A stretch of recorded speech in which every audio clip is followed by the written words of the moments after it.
happening in the Western world of Rotary, including Japan, we've seen huge drop-offs in numbers. And clearly over the last 25, 30 years, there's been a change in how Rotary has been operating those places. And as what's happening is that nobody has been able to adapt to the changes that are happening in Rotary or any other organisation, whether it's Lions, Scouts, churches or whatever. And so we have to do something different to what we have been doing. And so I think Rotary International recognised that, particularly in the Western world, that we have to do something different to what we've been doing in the past. And I was encouraged by the recent Council on Legislation where 324 delegates voted for this pilot and 150 against. So it was 2-1, and I think that's an organisation that's known to be pretty conservative. So clearly the number of people in the world are wanting to look at this pilot pretty closely.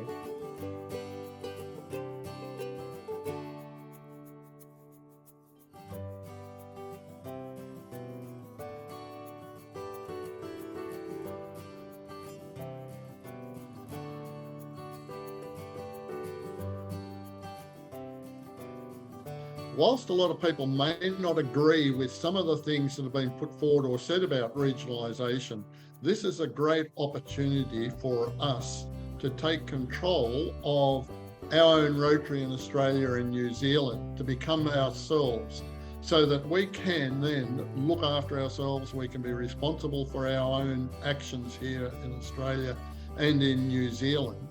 I think the word regionalisation scares many, as ultimately it means change. But we have to change to grow.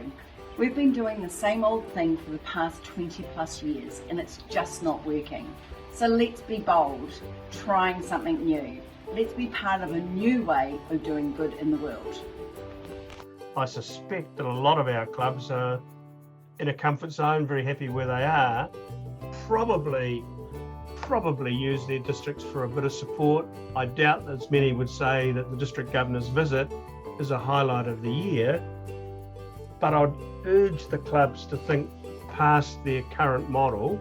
Our decline in membership has been horrific really in the last decade, and unless we are prepared to change and look at other ways of doing our Rotary, then we're not going to have Rotary clubs. And I just think it's a tragedy that all the good work that we've done for the last 100 and whatever years could well be wasted. So I think the people and whoever's responsible for driving this change needs to make sure their market research from the clubs is really, really robust.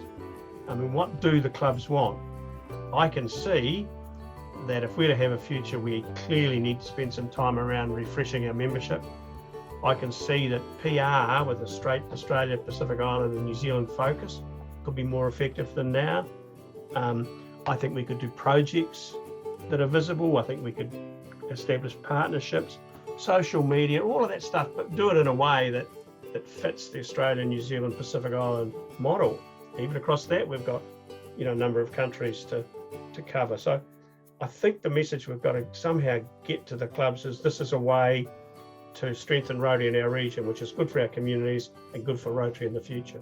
In Australia, this will be new. There's only going to be two zones who are going to come into the regionalisation plan at this stage, and that is Great Britain and Ireland, and here in Australia, New Zealand. So I think we're very fortunate to be able to be included in this initial project.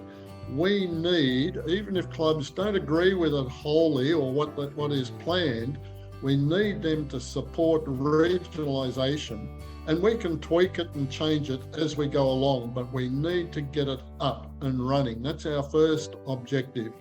Then we can fine tune it to the way that we want it here in Australia and New Zealand.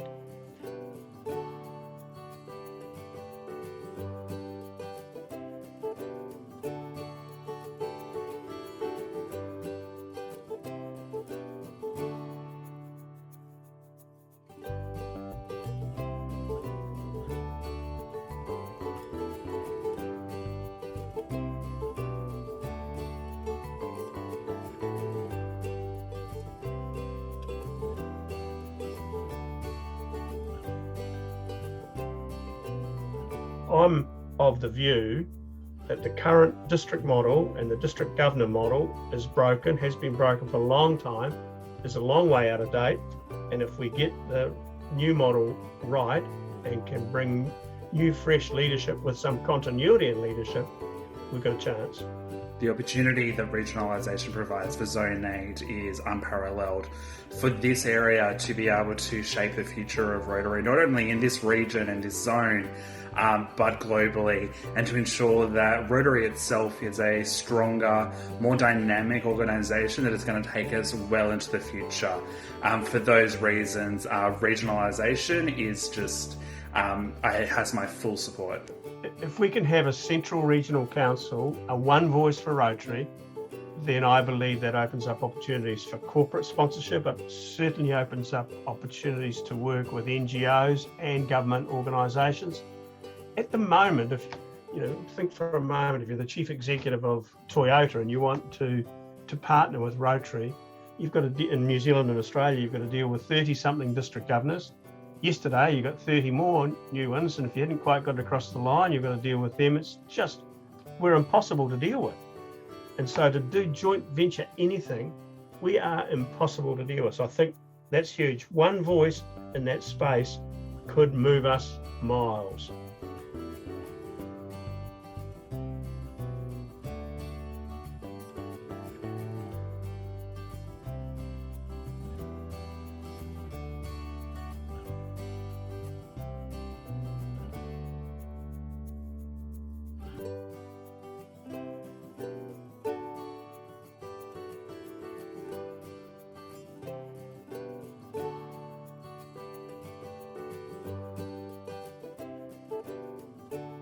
Need to support it. This is our greatest opportunity to have control of our own destiny for Rotary in Australia.